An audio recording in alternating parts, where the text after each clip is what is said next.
Sabi ko na nga ba, makukuha ko rin kung paano mag-landscape ng footage. Nakuha ko rin. Nakailang ulit ako.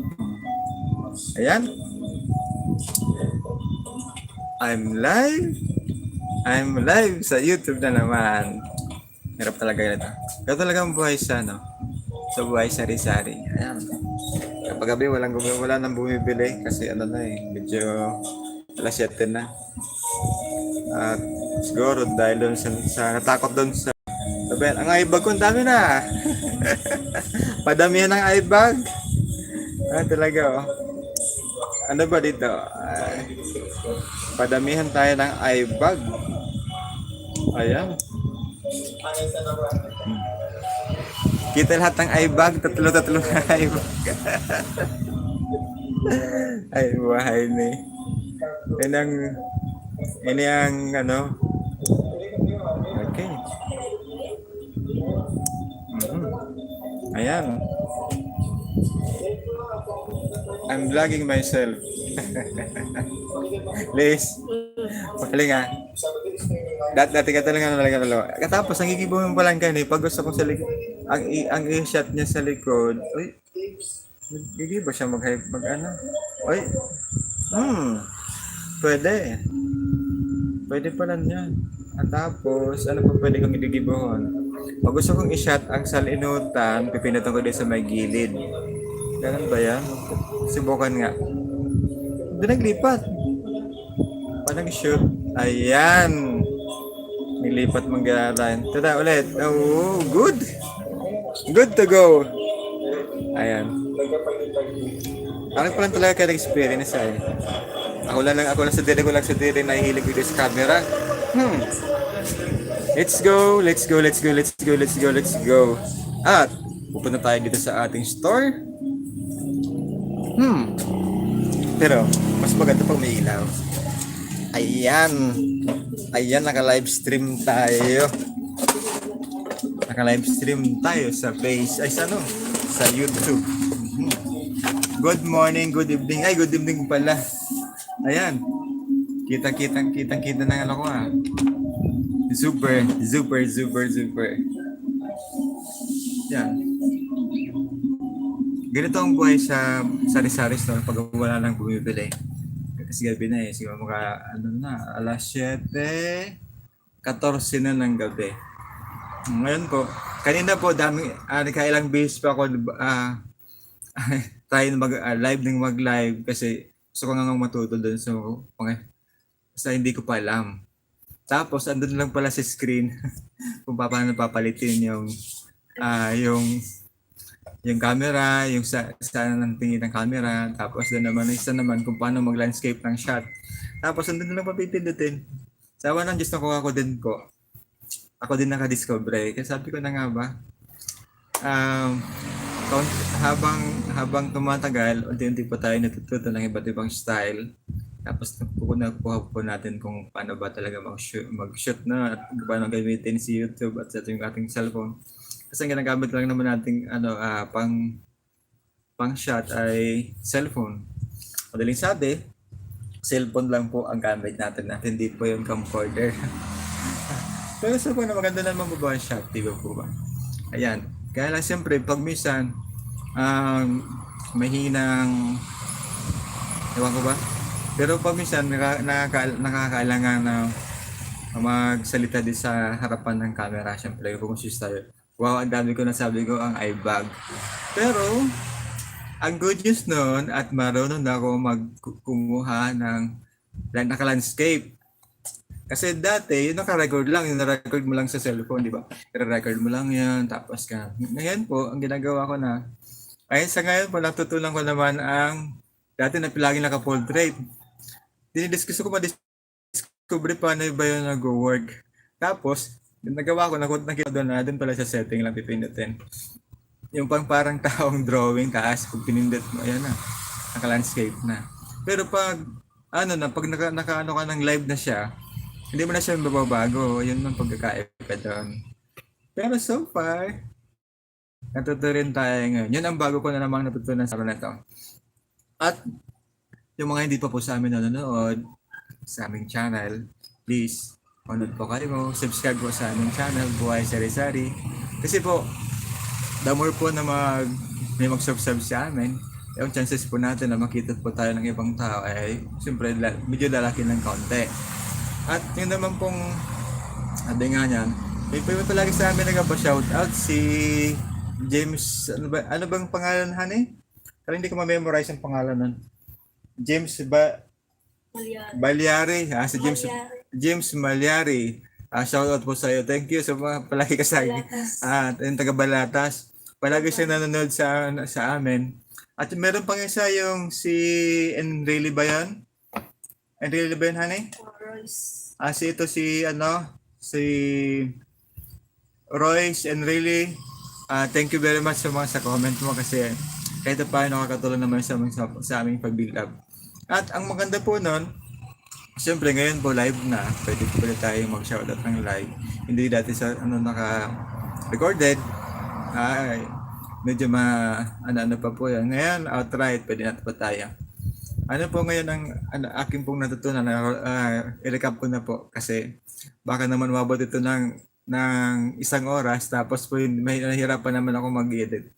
Kasi yung mga may vlog kami, may mga videos kami na mahaba siyang videos tapos pag dating na po doon sa editing, ang problema na po pag i-convert ko na po siya sa MP4 para ma-upload doon sa YouTube. Mahirap na po, hindi na po siya, parang hindi na gumagana yung laptop. Kahit na medyo malaki-laki ng RAM ng laptop, nasa 8 gig na ang kanyang RAM, nahihirapan pa rin siya mag-convert, lalo pa kung ang laki ng kanyang video, sumabot siya ng about, yung isa nga kaya nag-aabot ng 5 gig isang videos. Kasi continuous po yun. Kaya lang, sabi ko, napag-isipan ko naman ulit, sabi ko, baka ibahin naman ulit natin ng style.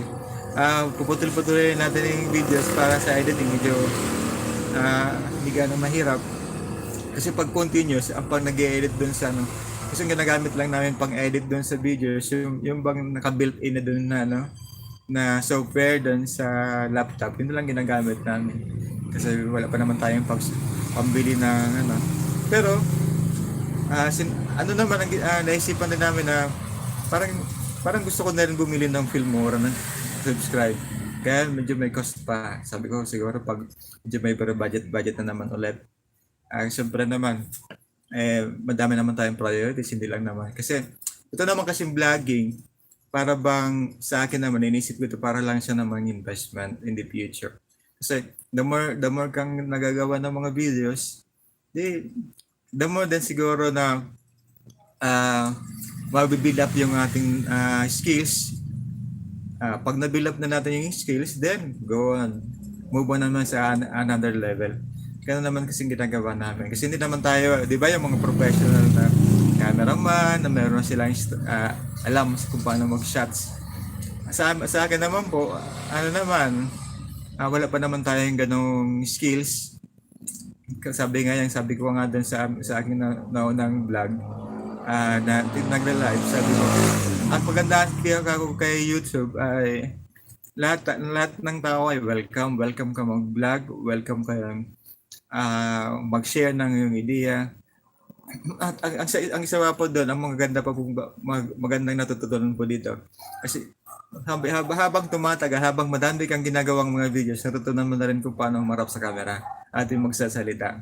Kasi kung napapansin nyo po, hirap na yung mga nauna na kong videos, hirap ako magsalita ng Tagalog. Kasi sabi nga niyan, halos para bang, siyempre, tagal-tagal na tayong hindi na lumabas-labas, lagi lang dito sa bahay, at nanonood lang sa YouTube. Sabi ko yan, kailangan siguro naman tayo mag-evolve. Kasi ito na naman tayo, palagi nasa pandemic, hindi pa rin tayo nakakalis sa pandemic. At ang dami sabi nga niya, nagkakaroon ng depressions. Yun yung kasi kami nga din sa aming mga pamilya, kakaroon na rin ganun ng mga situation. Medyo magastos kasi isipin mo, hindi mo alam kung paano siya ipagamot. Unang-una, sabi ko, kontragaso lang yan. Uminom ko ako ng paracetamol. Alis ka agad dyan. Kasi alam mo, may lagnat. Kung ang problema na, Yung depression, ang depression medyo matagal-tagal po yun, agamutan yan.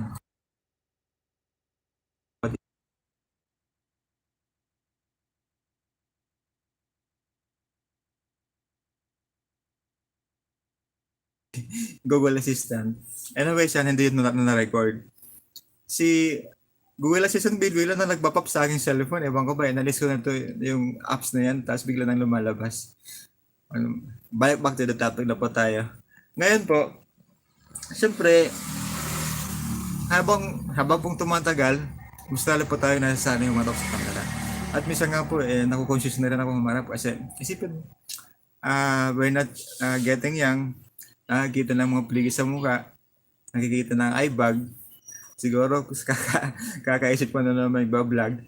Pero so far, nag-enjoy naman po kami na may nanonood din sa amin kahit pa isa-isa.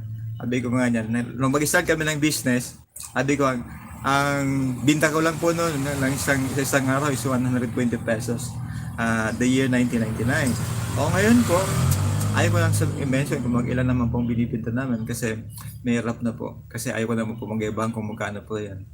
Pero, sawa po ng Diyos, we're getting strong. Kasi po, from 1999 up to now, we're still here na nagbi-business pa rin. Yung ibang mga kasabay namin noon, naghihintuan na po. At yung iba naman, kung saan naglipat ng ibang business. Ako naman po, ito pa rin ang aming business. So, sabi nga niyan, dati nandun po tayo sa coastal ng Laguna. Ngayon po, nag-level up tayo, dito na po tayo sa city. Kaya yun po, para sa akin, parang lang po yung dreams. Naginagi po siyang realities. At kung isipan po naman natin, ano ba ang mga nagbigay ng maganda ng business para sa akin? Siguro po, madami po yun. Unang-una po, dito na po ako nagpaghanap ng mga pangasawa. Kasi ang aking asawa po, andun lang po sa kabila ng kalsada, andyan po yung school. Kaya po, diyan po kami napagtagpo ng tadhana. Ayan po, kaya dito po ako nagpagpangasawa sa Naga. Para bang, isipin mo, yung ginastos ko naman po noon, nung mag-asawa ko ay, share na po doon, yung iba po noon ay galing na po dito, yung sabi nga niya, fruits na po ng tindahang to. At madami rin, nagpagawa kami ng bodega, yung bodega po niya, yung tindahan ay yung tinitirhan namin sa second floor, galing na rin po yun dito sa negosyo nito. Kaya sabi nga niya, siguro kung uso na lang pag-vlog noong panahon na yun, siguro dami na akong content.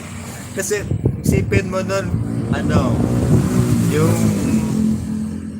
yung nga pagsabi ko, yung sa second floor na yan, ilang lang yan, nagawa agad. Pa? Yung solar system namin. Matagal ko yan inaipon. Pero taon-taon kailangan mo rin yung i-improve. Lahat po yun galing na po dito sa negosyong ito. Kaya di naman po masama na sabihin natin ang sari-sari store.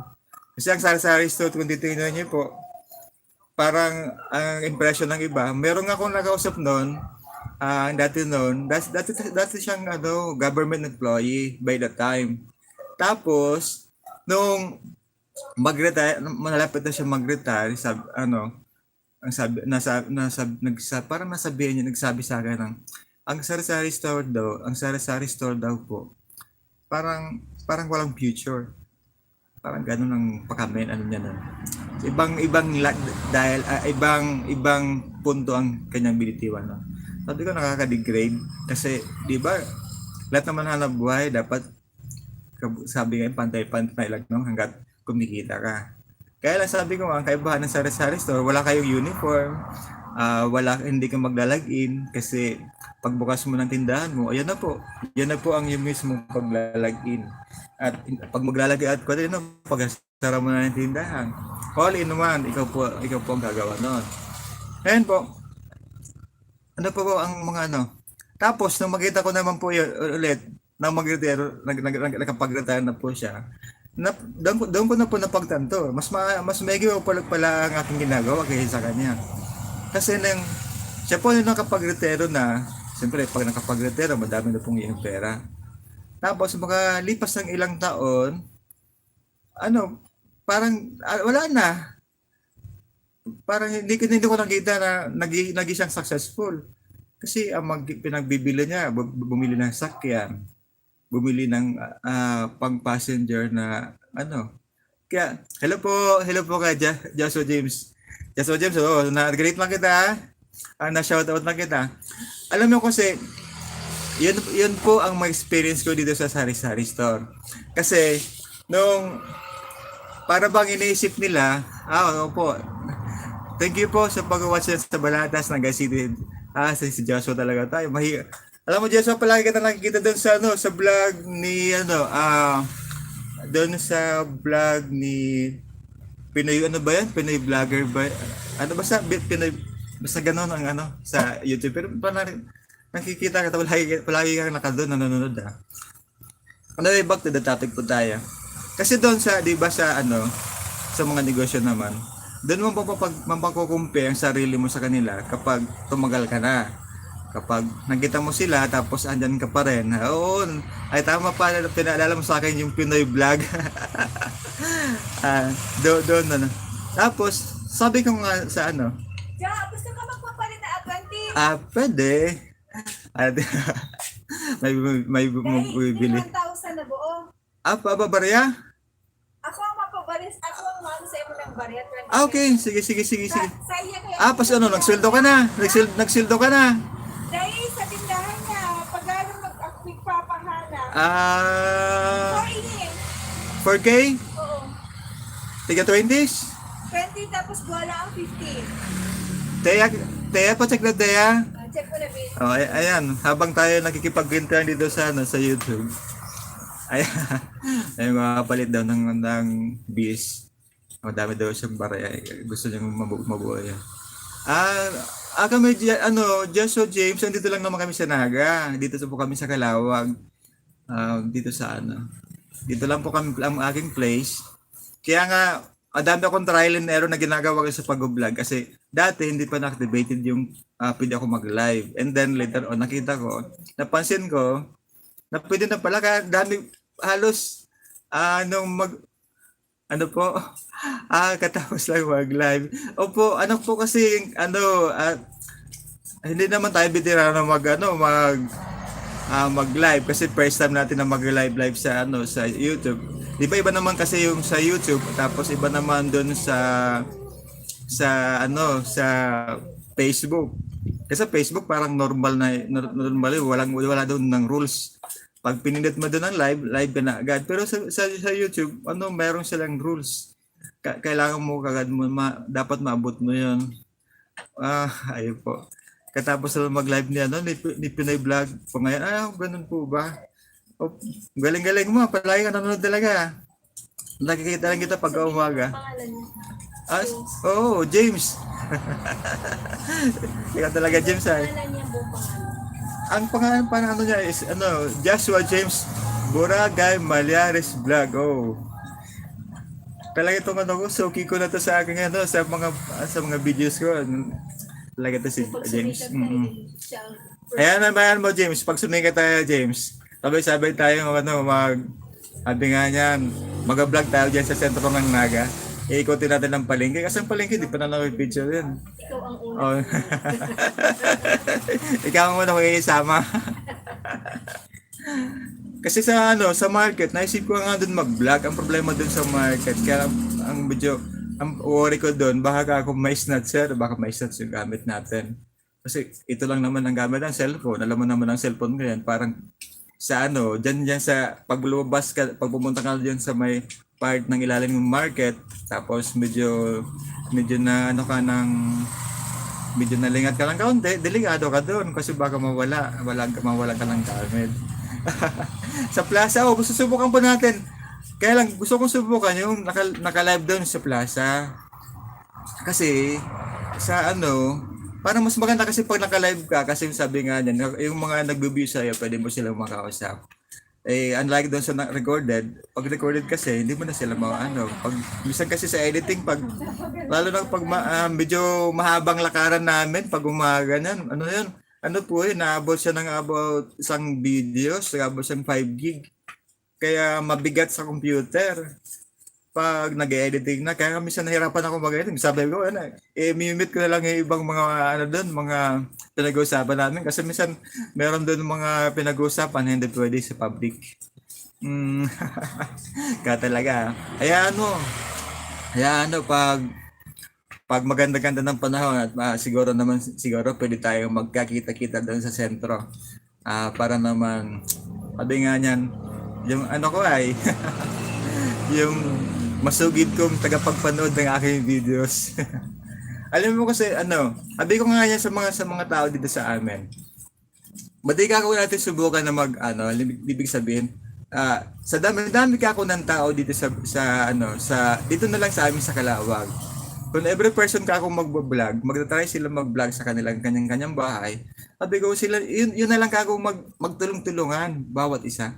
Siguro mga ilang mga isang taon lang ako nito.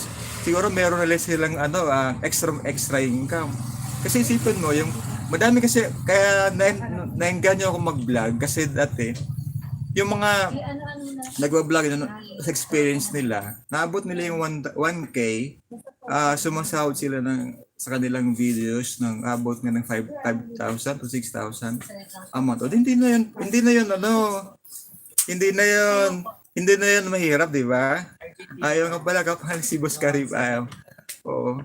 Si Boss Karip, doon na lang yun diyan lang yun sa Karangahan. So bumibili rin yan sa amin ng LPG. Kasi pag naubusan niya ng Soleil, bili sa amin. Dala niya yung kanyang blue sakyan, yung pick up. Ayun ang dala-dalang sakyan ni Tapos kaya lang pag minsan pag nakikita ko, parang mas gusto ko siyang makita sa doon sa yung vlog niya sa YouTube o doon sa Facebook. Kasi nakakaliwang kanyang itsura Isipin mo, yung foreigner na may magaling magbigol.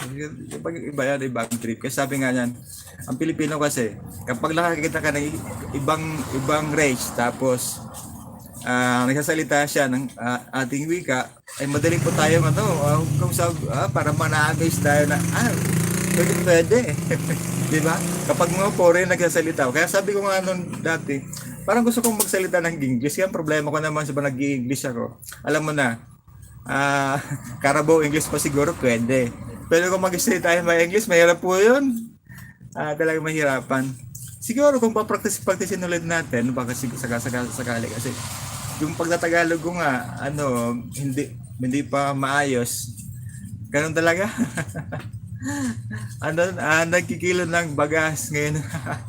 O tanong, may si Boss Karip pa ngayon, may mamimigay ng mga pang-relief ba yan o pang-gift giving pa ba?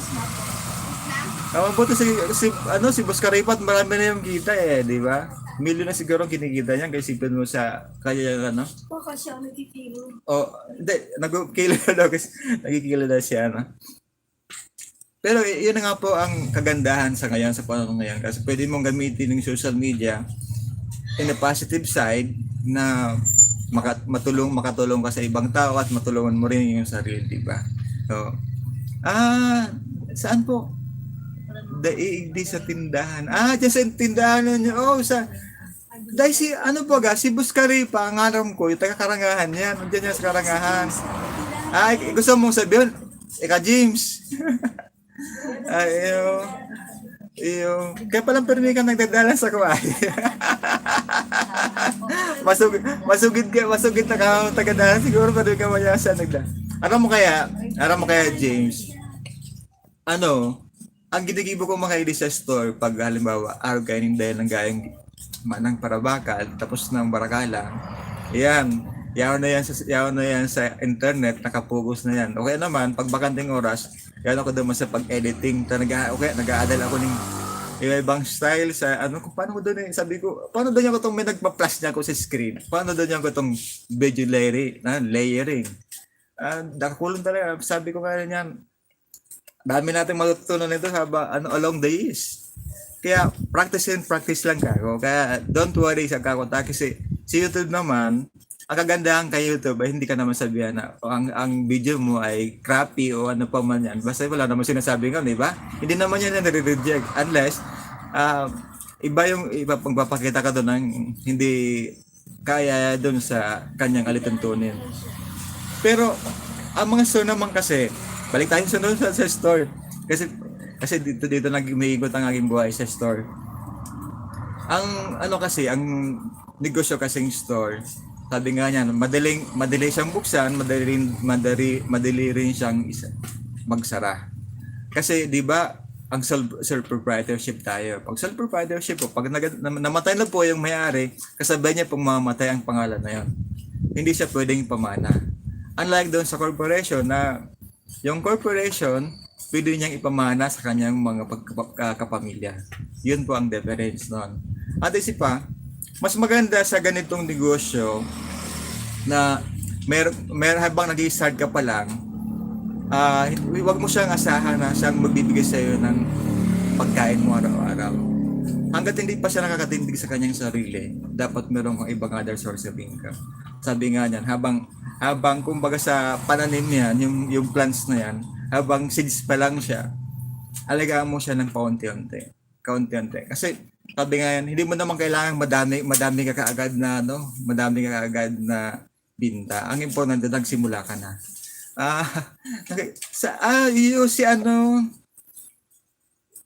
Pero Balatas, may nabiyan pero di ko pag-ayos kung saan dumas sa Balatas. Pero di ka lang, may kaming diyan, tiga plano mi pala na vlog duman. Kung siguro diyan baga sa Balatas, ito bagang dating dump site, tapos kinuberan ata yun kang kapanahon na ni Mayor Bungat. Pinataho ba niya na yung daga, tapos parang landscaping something. Tapos gusto mo yung bisitahan kung anong development ka to. Kasi wala naman nagba-vlog about doon.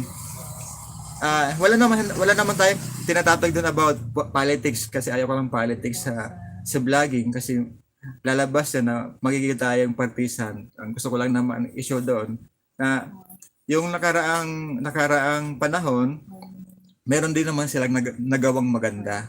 Di ba po ba? Balatas Elementary School. Sige po. Hayaan nyo po. Pag malapit na pag the time po na papupunta po kami diyan sa Balatas, kasi gusto namin yung i-picture. Kasi siguro siyempre naman for a change, sabi nga niya, gusto namin maikot ng buo ang buong Naga City. Tapos pag natapos na namin ang buong Naga City at tapos kung medyo may counting budget, then punta ka po kami doon sa medyo labas-labas naman ng Naga. Pero sana pag maayos ng panahon. And then siguro naman kasi naman gusto ko naman gawin yung mag-lalabas-labas kapag Saturday and Sunday, siguro mga half day lang naman ganun. Pero talang seryosohin ko na lang magwa-vlog na everyday kasi medyo mahirap po. Mahirap po mag-travel at kasi kawawa naman yung ating negosyo, sabi nga niya, kung ito po ang aming bread and butter, sabi nga dito namin kinukuha aming pagkain. Kaya hindi naman ito pwedeng pabayaan kasi para kumbaga sa ito na ang ating nasimulan. Let's see kung saan ito po hanggang kung saan dulo ito ang kanyang marating. Pero ang gusto ko lang talaga ma-achieve sa pag-vlog, siguro yung experience ko naman, paano ba doon kumikita? Kasi siyempre pag ikaw nagdinegosyo, aminin talaga natin sa sarili, gusto natin makita. Pero sa ngayon, kumbaga apprentice pa lang tayo ni YouTube, di ba? Habang tayo pa lang apprentice ni YouTube, nag-practice pa lang tayo magsalita sa camera, tapos nag-aaral pa lang tayo. Sabi nga niyan, all-in-one production, di ba? All-in-one production na andyan na yan lahat sa'yo. Kaya yun, sabi ko, dapat ako mag-invest sa mga equipment. Equipment kasi medyo mabigat-bigat sa bulsa. Ang kaya ko lang ata ngayon, yung tripod at tapos yung cellphone. kasi kahit na nga tayo, sabi nga niya, mayroon tayong negosyo, may kumita negosyo. Hindi naman ibig sabihin nun, ako ng balatas. gastos tayo ng gastos. Dapat, ang lahat nating gastos ay nakaplano.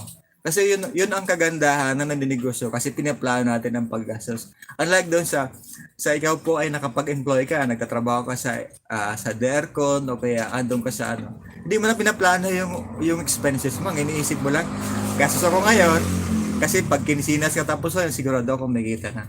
Pero sa mga ganitong mga negosyo, kailangan natin iplano lahat kasi doon po nagsisimula. Doon natin masukat kung talaga meron tayong success o wala. Kasi di ba? Pero sa akin naman kasi, ang pag-aasensyo ng tao ay hindi po yun nakikita sa binili mo lang kasi yun, mayroon kang magandang sakyan, magandang bahay. Kasi naisip ko na, sa amin, ang pinanggalingan ko sa malaki lang bahay. Sabi ko, kung puro sila malaking bahay, anong kako mangyayari ito? Ikaw lang po talaga kasi ang nanonood sa akin ngayon. Tatlo lang ata na nanonood sa akin.